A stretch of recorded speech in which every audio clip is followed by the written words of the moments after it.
Біз әр жыл сайын санамыз өсіп, азамат болуға ұмтыламыз. Сол кездегі бала қиял кей кезде қол жетпес, арманға қанат сермейді.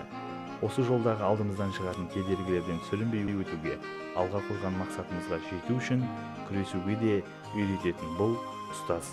Айналаңдағы адамдарға қарасам, өмірі шежіреге толы.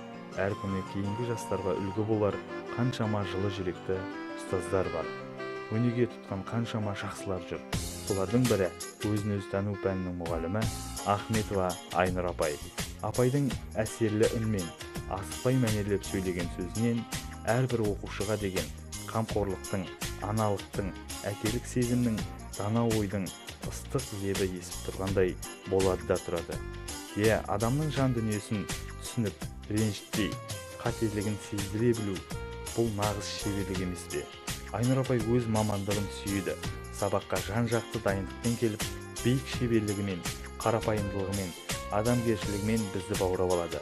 Еліміздің болашақта қандай болатыны, балаларымыздың бойына өзіміз қандай тәрбиені сіңіретіндігімізге тікелей байланысты. Мен барша халқымда жарқын болашаққа жол бастайтын адамзат баласының мәңгілік құндылықтарды бойына сіңіруге шақырамын деп елбасымыз атап айтты. Сондықтан да бала мектеп табалдырығынан қандай да бір ғылым иемденіп қана емес, бірінші кезекте адам болып шығу қажет. Ол өз жүрегімен жанын өмірге және басқа адамдарға айқара ашқан, жалған қағидаларды ұсынбайтын, дүниеге өз көзқарасы бар тұлға болу керек.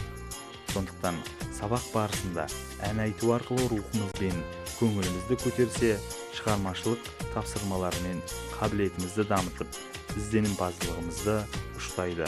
Айнұр апай сабақтан тыс кездегі жұмыстарды ұйымдастыруда тапқырлық танытады десем қателеспеген болар едім.